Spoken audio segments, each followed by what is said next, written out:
Oh no, everyone. That is right.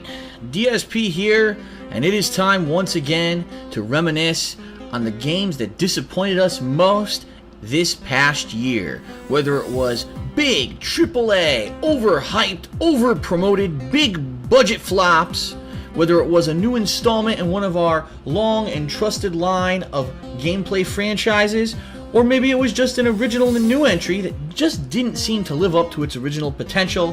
2014 had its share of great games, but also a lot of ones that just ended up being a disappointment. In this next countdown, we're going to look deep into the annals of the year and see exactly what games did not live up to the hype. Without further ado, here we go. It's Darkside Phil's most disappointing games of 2014. Our first entry in the countdown should honestly be no surprise to fans of this franchise. It's the latest entry into the Sonic the Hedgehog universe, Rise of Lyric for the Wii U.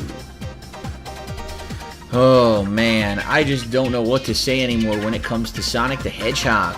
Sometimes we get really great installments like Sonic Colors or Sonic Generations, and other times we just get utter crap. It seems like this year, with the new line of Sonic Boom toys, cartoons, and games, that we were in for the latter. Sonic Boom Rise of Lyric tends to be a watered-down, oversimplified, low frame rate, and I think presumably low-budget attempt at a platformer-style action game for kids. And what I mean by that is, I couldn't imagine anyone over the age of 8 actually liking this game. It's just so basic, so primitive, so limited for a game that actually has kind of an open world atmosphere with what you can do, with the camera controls, with the fact that, again, the frame rate for a game that's supposed to be at least current gen runs at lower than 30 frames per second.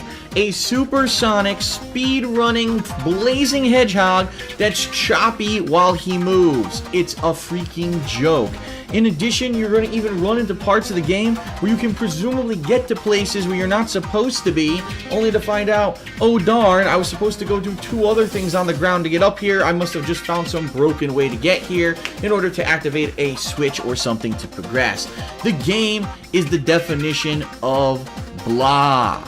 There is just nothing interesting whatsoever about Rise of Lyric. This whole Sonic Boom reboot, the weird look of the characters, isn't in line with the mantra and the philosophy of the Sonic universe.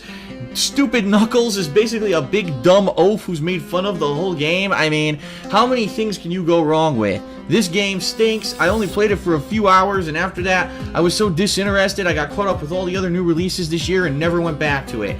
Sonic Boom Rise of Lyric, by far a horrendous entry into the Sonic series. Let's all try to wash the nasty taste out of our mouths and move on to hopefully something better in the near future. Up next, a game that looked great a couple of years ago at E3, unfortunately doesn't seem to live up to the expectations that it generated. Check it out. Number 9, Sunset Overdrive for the Xbox One. I have to say that of the games on this countdown, this was one that I was really upset about, only being because the game looked pretty interesting a couple years ago when it was previewed at E3. Being a console-exclusive game for Xbox One, this game had the potential to get people out of their doors and actually buying the console. Unfortunately, Sunset Overdrive doesn't really live up to any of the expectations that it generated over the 2 years that it was in development and was publicly announced. The game doesn't know what it wants to be. It's some kind of a unique combination of hipster mentality, weird kind of retro, but also indie rock kind of an atmosphere and music. It has all these different elements from pop culture, corporate references that are kind of like sticking it to a capitalistic society. It's the apocalypse, but everyone seems to be okay with it. They actually called it the awesome apocalypse while people are dying all around them. The game doesn't make any sense, and at the same time it doesn't seem to know what it wants to be. Does it want to be an action platformer? Does it want to be a third-person shooter? Does it want to be a game like Infamous where you're scaling all around the city with different abilities? The game is all of those, but really doesn't deliver much of an original experience in any of them. If anything, the core gameplay mechanic that they tried to make original to the game, which is the fact that if you continuously grind on rails, you'll build up combos as you shoot your weapons, which actually give you bonuses to your damage, to defense, and all kinds of effects that happen with these guns and their ammo. It's not very fun. It just becomes an incredible grind of repetitiveness. You grinding around on rails, repetitively killing wave after wave after wave of enemies, and there's just no real reason to play this game. It actually ends up feeling like a cheap knockoff of the comedy of Saints Row. It ends up being really forced half the time and not really funny. Again, the music, if you don't like this style of music, it gets incredibly grating on you, and it's just not a very good combination. For a game that looked like it had massive promise, very underwhelming. Even though you may get a lot of content out of the game if you do all the side content, after a few hours you're probably going to be saying, when does this end? Because I'm bored. And that's the problem with Sunset Overdrive. It's boring. Coming up next on the countdown, a franchise that remained on the shelf for quite some time returns to underwhelming results. Take a look. Number 8, The Thief Reboot for the PlayStation 4. You know, when I actually heard that the Thief franchise was going to be making a return, I actually got pretty excited. Now, I'd never played the original games for the PC, but the Thief franchise had become known for being one of the most hardcore, sneaking style games ever created. It was a first-person view. You could use all kinds of different gadgets and objects to fool your enemies as you snuck around them and distract them. And the cool thing about Thief was that it was, at its core, sneaking. It didn't have all these other gameplay elements kind of integrated into it. It was all about being a weak, kind of ninja-like guy sneaking around trying to steal stuff undetected. The Thief reboot, released earlier this year, unfortunately suffered an identity crisis. I think they realized that if they went for the super hardcore kind of gameplay of the original PC games, it might not be well received by modern audiences, but at the same time, by combining a little bit more watered down gameplay, and by actually having elements in it similar to games such as Dishonored or Deus Ex Human Revolution as of late, giving you more variety in your gameplay style, it really lost a lot of its original charm. And a lot of the times in the Thief reboot, you don't even have to sneak. You can use your abilities to fight enemies or sneak by them using some kind of supernatural power, and in the end, it really doesn't feel like you're playing a Thief game. And unfortunately, the game suffered by so many bugs. I mean, audio glitches, graphical glitches, all kinds of issues that happened during the course of the game. Unfortunately, I think it really bogged down the PS4 version. I got reports from others that other versions of the game weren't so buggy, but mine just had some crazy bugs, including 100 guards who weren't even there talking over each other and just scaring the living bejesus out of you. It just didn't feel like a polished or, quite honestly, unique or interesting experience. It felt way too much like other recent games, such as Dishonored. Thief's reboot was a great idea. Unfortunately, the game didn't live up to any of the potential of the originals, and in the long run just ended up being lost in the shuffle of other releases this year, instead of being its unique and having its own identity, and ended up being more of a mishmash of other stuff, and it got passed over by a lot of people. What a shame. The next one on our countdown is going to pretty much be a universal agreement, I think.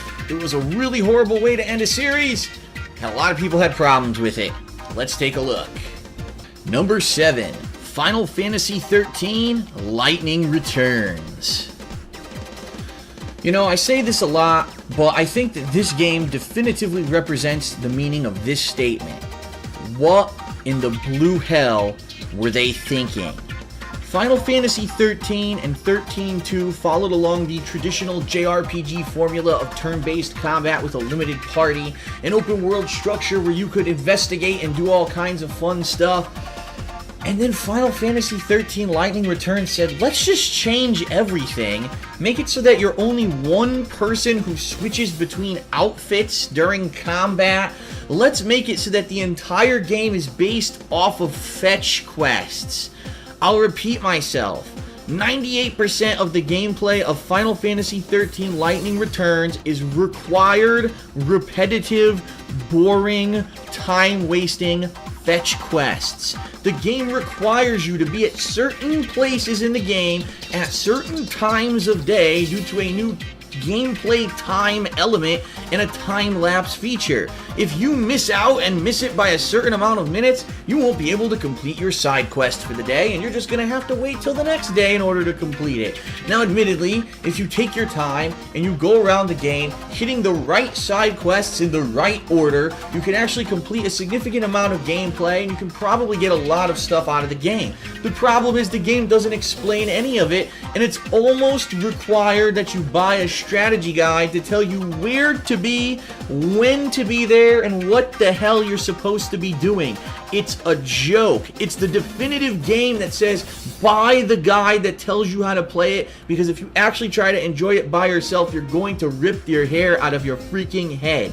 In addition to all of that, at the end of the game, there is a massive difficulty spike that requires you to repetitively grind for a few hours before you can beat the game. Who the fuck wants to do that? It's just a mess, and for people who are fans of the first two games of the series, for this to be the final part of the trilogy is a humongous slap in the face and a fuck you to anyone who actually liked the first two games. They didn't know what they were doing. They just wanted to basically get something together that they could say was different, but really didn't ask anyone if it's what they wanted. Final Fantasy XIII Lightning Returns, one of the worst RPGs I've ever played. By far, it's the worst RPG in the Final Fantasy XIII trilogy, and I'll go as far to say it's probably one of the worst JRPGs that I've ever had the bad fortune to touch. Skip this game. It sucks. It shouldn't exist. Let's hope that they do way better with the next game in the franchise. Ah yes, coming up next on the countdown, we finally get to start tearing apart the media hype machine and all the nonsense that they spew about the biggest overhyped titles of the year. This next one is definitely one of them. Don't miss it. Number 6, Titanfall for the Xbox One. Man, oh man, if you had actually asked me early in 2014 what was one of the games that I picked to possibly be one of the best of the year, I probably would have said Titanfall. A game that was supposed to be, or was promised to be, a unique combination of run and gun first-person shooter gameplay, futuristic movement mechanics, and a really unique mech combat system all thrown into one. On paper, Titanfall sounds like it's a great idea. The problem being, if you're like me and you've been around the block and played games like Unreal Tournament or Mech Warrior, after playing Titanfall for about 45 minutes, you very closely realize it kind of feels like you're playing those games. It just seems like they took pieces of each one, took some tape, scotch tape, taped them together, and said, oh, it's a new game, when in reality all it is elements from other successful franchises slapped together, and it doesn't feel like a complete or unique package. In addition to that, Titanfall launched with such a limited number of maps that you could probably play the game for about 2 hours and have seen absolutely everything there was to see or do in the game. I really feel that Microsoft was kind of banking on the fact that people would get addicted to the online gameplay of Titanfall, but what ended up happening was the gamer ended up being smarter than that, and after playing it for a short period of time said, I don't know what else I'm supposed to do. Titanfall ended up becoming almost a footnote in gaming history after a couple weeks when people played it, moved on, and never really talked about it again. In fact, here we are at the end of the year, and how many people are mentioning Titanfall at all? I think that says something. So, unfortunately, a huge failure when it comes to especially a game that was touted as was going to be one of the big system sellers for the Xbox One, ended up being an insanely overhyped mess. Of course, when the game was released, oh, the best first-person shooter ever, and blah, blah, blah, and then you play it and you're like, what the hell could they possibly be talking about? Not this game. So, Titanfall, sorry, look, you looked great. Unfortunately, you didn't deliver. You were boring. You were burnt out, played out, and basically done after a few hours. Hopefully they'll do a better job if they try to make another game, but I don't know. Alright, let's move on. Coming up next on the countdown, I hope you're in for some laughs, because you're gonna get them. Don't miss it. Number 5, Castlevania Lords of Shadow 2. Now, I'll be the first to admit that Castlevania Lords of Shadow was one of those games that I really appreciated even though I wasn't very good at it. In fact, the game destroyed me so many times that I actually broke a PlayStation 3 controller during my playthrough by slamming it onto my coffee table. When Lords of Shadow 2 was released, I was like, man, will it be more of the same? Could they maybe take more of these Castlevania-esque gameplay elements and add maybe more characters or abilities? What's this game even going to be about? And then when I heard that it was kind of a sequel to the original game, I said, sweet, let's continue on with the plot line. Unfortunately, where they go with this plot is one of the most confusing, stupid, and just dumb things that I've ever heard of. So let's take Dracula out of his element and bring him into the modern day. Okay, that could be cool, except for that every portion of the game that is modern day, you are incredibly weak. You're a pushover. Dracula's a wimp. Any normal schmo on the street could walk up and kick him in the balls and defeat him in combat. It's a joke. And so what ends up happening is most of the modern day sequences end up being sneaking around with almost Metal Gear Solid-esque style gameplay that really doesn't befit the character. Pair that with the fact that this game just doesn't know where to go with the story and jumps the shark officially when Dracula gets on top of a fucking missile and surfer rides it across the street in an attempt to break into a building. It's one of the dumbest gameplay sequences I've ever seen in my life. It completely embarrasses everything this franchise has been about up to now. It's a huge joke. Even the game developer of this game said publicly he didn't want to make another Lords of Shadow game, but he was told he had to, so he basically did whatever he had to do to get one out there, completely ruining the series. And it's funny because if you actually just focus on the parts of the game that take place inside Castle Dracula, in the old style world with ghouls and demons and monsters, you know, the things that make Castlevania great, that part of the game is great, but the second that you have to factor in the modern day sequences, it's terrible, and it really ruins the game. For a franchise that just kind of established itself a few years ago and took a foothold in what a lot of people consider gaming greatness, this one took such a huge step back. No one's ever going to be wanting talking about Lords of Shadow ever again, and in fact, it effectively killed the franchise. There will be no further games in this line. What a disappointment. Poor Dracula. Oh, how well we knew ya until someone decided to bury us 6 feet under. What a joke. Coming up next on the countdown, a game that's the sequel to something that was surprisingly good, unfortunately ends up being more of the same of what you would expect for this kind of game, and disappoints. Check it out. Number 4, Amazing Spider-Man 2. Now, it's important to note that the Amazing Spider-Man line of video games were meant to directly tie into the movie franchise. And I have to say that much like the movie franchise, the second installment of the game just wasn't anywhere near as good as the first and actually was a huge disappointment. Amazing Spider-Man 1, the game, actually surprised me. For a movie tie-in, I thought it had a great amount of content, it had a cool tongue-in-cheek atmosphere, it was a lot of fun. Even though it had some elements that were related to the movies, it kind of veered off in its own direction and made itself a unique and fun gaming experience. Unfortunately, Amazing Spider-Man 2 doesn't really live up to that expectation. It ends up being more of a blasé, repetitive romp in Spider-Man's world. The graphics aren't really significantly improved, even though the game's jumped to the next generation of consoles. The gameplay is pretty much almost the same with little to no improvements whatsoever, and it really just feels like you're playing another throwaway Spider-Man game. Some of the cooler parts of the game are actually things involving Kraven the Hunter and a few other bosses that are interesting because they're not part of the movie.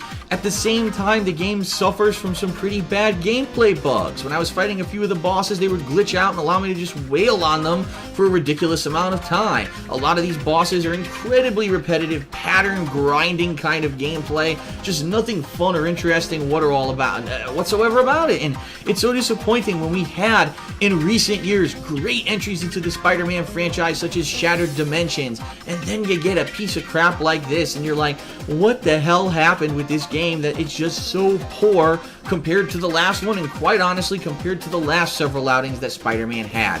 A disappointment, much like the movies.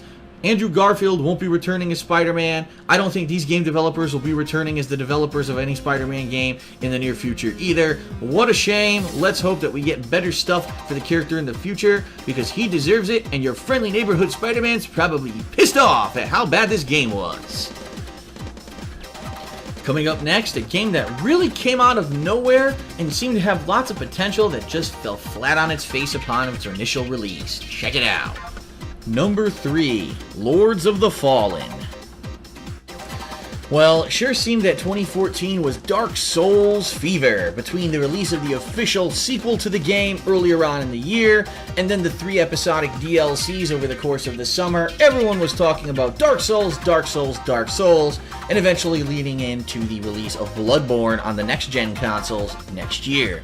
And so when it was announced that, there was going to be this unique, interesting Dark Souls-esque game by a semi-indie developer called Lords of the Fallen, it piqued a lot of people's interest. And then when people started watching gameplay videos and stills, they said, the graphics of this game look quite impressive, and the fact that this game was actually on the next-gen consoles, unlike Dark Souls 2, so people said, wow, maybe this will be a good way to fill in for the fact that we need a bridge between Dark Souls 2 and Bloodborne next year. Yeah, and that was pretty much where all the expectations just fell flat, because when, I almost said Bloodborne, but when Lords of the Fallen was released, for PlayStation 4 at least, which was the version that I played, what a joke. This game was full of bugs, glitches, horrendous, unpolished gameplay and graphics.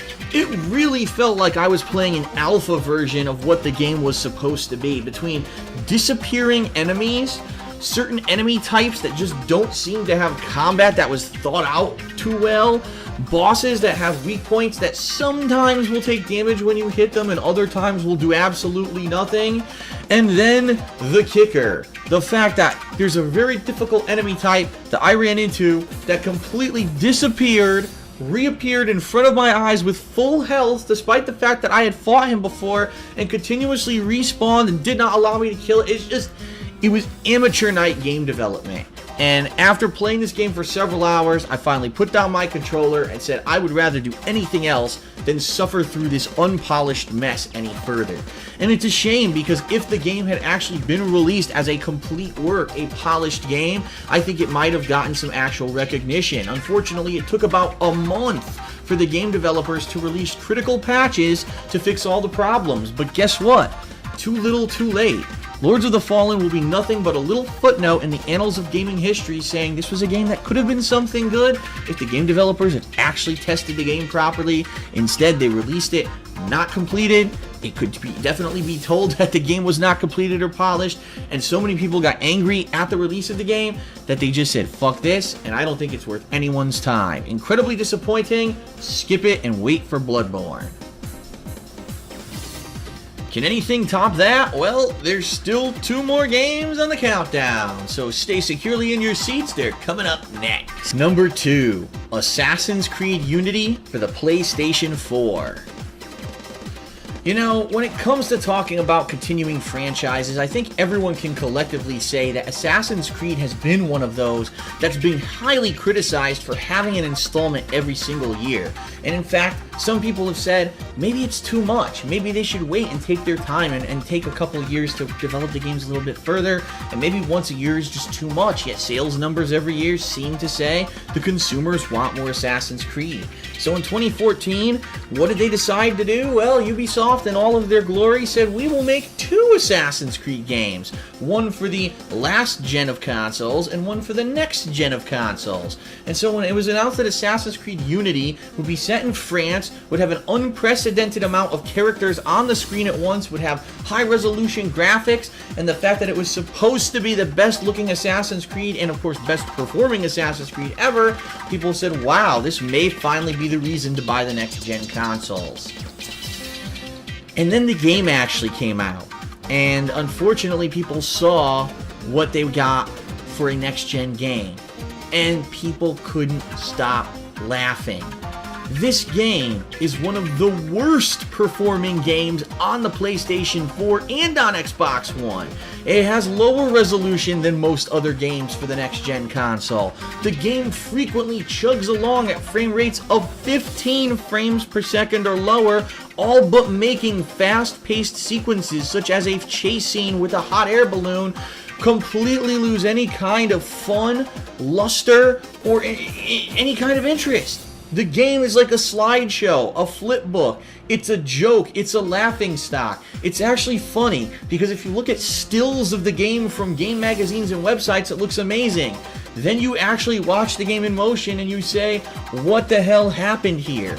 Now, of course, the game isn't only bad just because of the frame rate. There's also the fact that multiplayer was completely removed from the game and replaced with this weird cooperative mode where you could team up with up to 3 other players with online team-like assassinations. The problem being, number one, they're too incredibly easy because it's 4 people ganging up on a group of others. It's 4 people gangbanging people. Of course it's easy. And number 2, it adds absolutely nothing whatsoever to the game or the story. It's completely superfluous. You can pretend like it doesn't exist.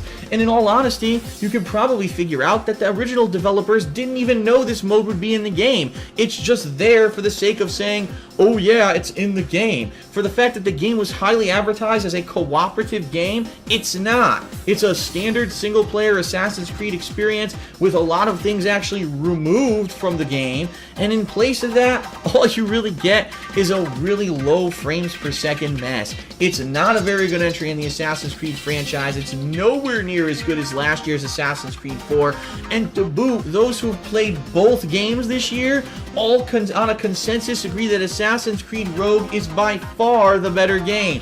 So what a disappointment that we're promised, finally, Assassin's Creed on the next gen with better graphics, with better gameplay, and we did not get that. Instead, what we got was an overrushed, overhyped piece of crap. And Ubisoft got such egg on their face from releasing this game the way that they did, that the president of the company made a public apology to gamers and said that you would either receive a free DLC for the game or a completely free game because the game sucked so bad.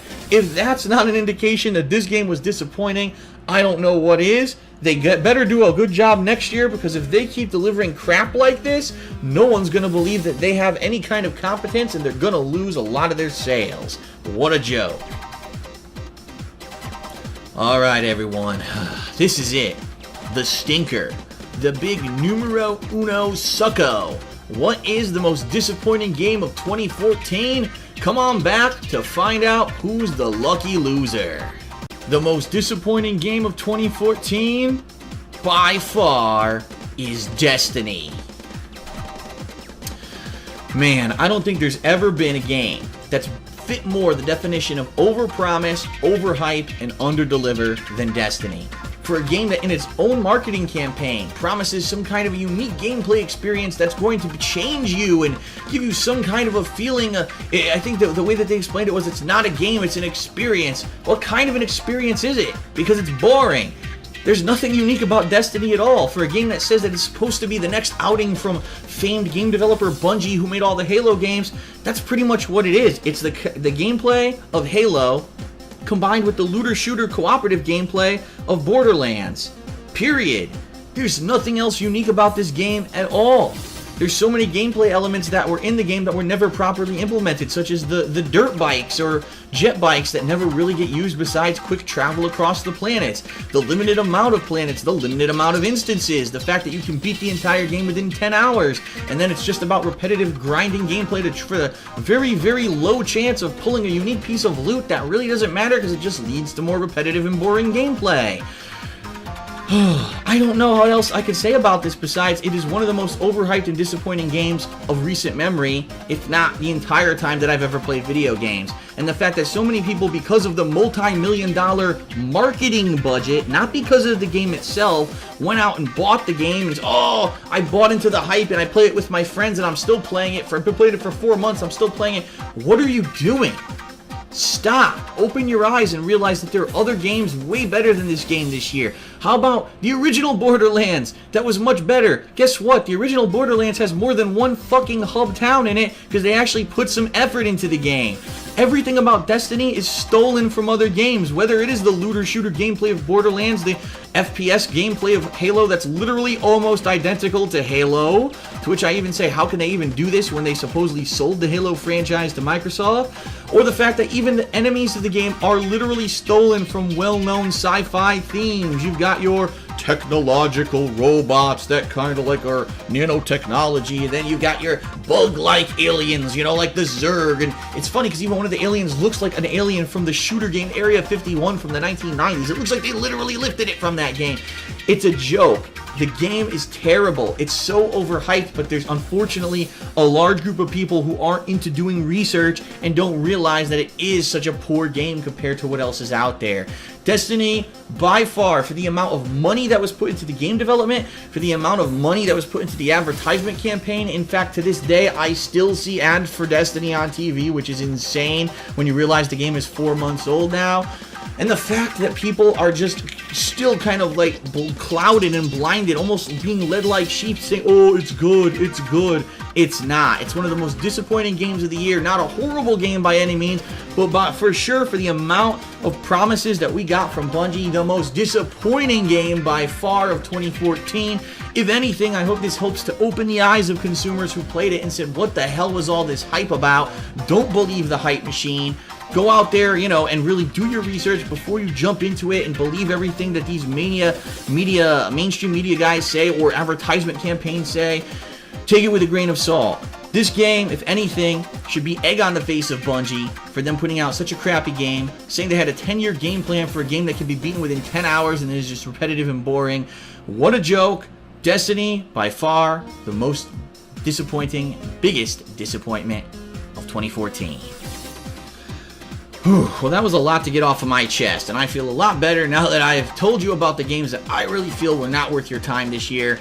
Don't give them a look, skip them. There's plenty of other games out there that we can check out. You know, next year, undoubtedly, now that we're moving into the third year for a lot of these modern consoles, I think we're going to get a lot more games that maybe can utilize the game engines a little better. Maybe we'll see some less bugs, hopefully, and frame rate issues and that kind of stuff. I'm having my fingers crossed. I hope you do too, because I really want to see the full potential of the next gen be unlocked, and hopefully 2015 will be that year. So thanks for watching the most disappointing games of 2014, everyone. Peace out. I'll see you later.